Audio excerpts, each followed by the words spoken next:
ছোটোবেলা থেকে না কোনো দিনই আমার জগদ্ধাত্রী ঠাকুরটা সেইভাবে দেখা হয়নি। তো বাড়ির পাশে কৃষ্ণনগর, সেখানে আমি যাব কি কোনো দিন ভেবেও দেখিনি যে না, বাড়ির পাশে এত বড় জগদ্ধাত্রী পুজো হয়, সেখানে আমি যাব দেখতে। তো কি মনে হলো, হঠাৎ করে মনে হলো যে না, আমি এবার কৃষ্ণনগর ঠাকুর দেখতে যাব। যেমনি ভাবনা তেমনিই কাজ, চলে আসলাম কৃষ্ণনগর। আর যেদিন এসেছি, যেদিন পুজোটা হয়েছে, এত বৃষ্টি হয়েছে, এত কাদা ছিল রাস্তার মধ্যে, তোমাদের কি বলবো আর।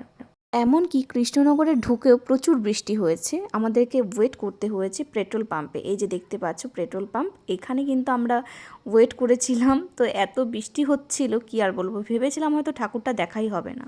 বিশেষ করে বুড়িমার টানেই আমি এসেছি, আর কৃষ্ণনগরে এসে প্রথম আমি বুড়িমার মুখটাই দর্শন করেছিলাম। তো এত ভিড়, এত ভিড়, বুড়িমাকে নিয়ে আমার কোনো অভিজ্ঞতাই ছিল না, যেহেতু আমি প্রথমবার বুড়িমাকে দর্শন করছি। আর বুড়িমার যে এত ভক্ত আমার সেটাও জানা ছিল না। আর আমি তো চোখ সরাতে পারছিলাম না, শুধু বুড়িমাকে দেখতে ইচ্ছা করছিল দু চোখ ভরে। আমি তো একদম তাকিয়েছিলাম, চোখ দিয়ে জল চলে আসছিল বুড়িমাকে দেখে। এবার থেকে হয়তো বুড়িমাকে আর কোনোদিনই মিস করব না। প্রত্যেক বছর বুড়িমার টানে কৃষ্ণনগর ছুটে যাব, বুড়িমার চরণে প্রণাম করার জন্য, বুড়িমার থেকে আশীর্বাদ নেওয়ার জন্য। তারপর চলে গেলাম একটু লাইটিং দেখতে, চারিধারে কি কি হয়েছে প্যান্ডেল। তবে কি জানো তো, খুব একটা বেশি ঘুরতে পারিনি, খুবই সময় অল্প ছিল হাতে। আর একটু বেলা করে গিয়েছিলাম, তো সেই জন্য একটু আগে করে গেলে অনেক ঠাকুর দেখতে পারতাম। তবে ভালো ভালো বড় বড় ঠাকুরগুলোই দেখেছি বেছে বেছে।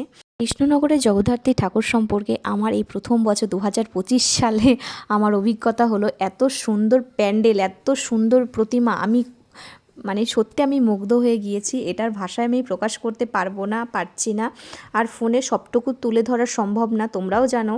আর ফোনে সবটুকুনি আসছেও না। আর প্রচুর বড় বড় প্যান্ডেল, আর প্রচুর সুন্দর সুন্দর ঠাকুর, একদম চোখ ধাঁধিয়ে যাওয়ার মতো। সত্যি আমি মানে কল্পনাও করতে পারবো না, আমি যা দেখেছি আমি বলতেও পারবো না।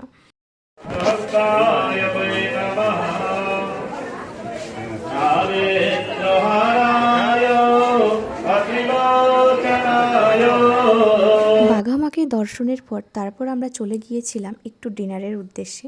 কৃষ্ণনগরে এসেছি আর মাদারসাটে যাব না, সেটা তো হতেই পারে না। তো সেই জন্য আমরা মাদারসাটেই ঢুকলাম। তো সেখানে টুকটাক খাওয়া দাওয়া করে তারপরে বাড়িতে চলে যাব। মোটামুটি প্রত্যেকটা বড় বড় প্যান্ডেলই আমরা দেখে ফেলেছিলাম, আর ছোটোখাটোগুলো দেখতে পারিনি। তার কারণ হচ্ছে আমরা অনেক বেলা করে গিয়েছি। যদি একটু সকাল সকাল বেরোতাম তাহলে হয়তো ভালো হতো। পরবর্তী বছর মানে পরের বছর আমরা কিন্তু তাড়াতাড়ি যাব। তো একবার গিয়ে বুঝে নিয়েছি ব্যাপারটা কি হয়েছে। তো দেখো, এখানে কিন্তু বেশিক্ষণ ওয়েট করতে হয়নি, খাবারটা তাড়াতাড়ি চলে এসেছিলো। আর খাবারে কিন্তু বেশি কিছু অর্ডার করিনি, কেন কি আমি একটু খাবার দাবার কিছুদিন থেকে কম কম খাচ্ছি, তো সেই কারণে।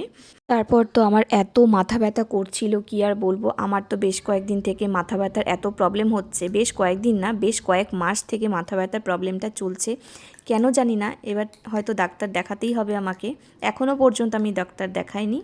আমাদের কিন্তু খাবারটা চলে এসেছে। আর এই মাদারসাটের খাবার নিয়ে কোনো মন্তব্য করা আমার ঠিক হবে না, কেন কি আমার একটা ভালোবাসার জায়গা, এখানে আসলে আমার এত ভালো লাগে। আর খাবারের কোয়ালিটিটা এত ভালো, সেটা নিয়ে আমি কিচ্ছু বলবো না, তোমরা সবাই জানো। আর আমি কিন্তু এখানে মাঝে মাঝেই আসি, কৃষ্ণনগরে তো আমাকে কাজের সূত্রে আসতে হয়। তো সেই জন্য আমার মাসে একবার করে মোটামুটি মাদারসাটে যাওয়া হয়েই যায়। তো তোমরাও পারলে সময় করে এসো, এখানে খাওয়া দাওয়া করে যেও। আশা করি অন্তত মন প্রাণ সব কিছুই ভালো লাগবে, আমি তোমাদেরকে কথা দিচ্ছি।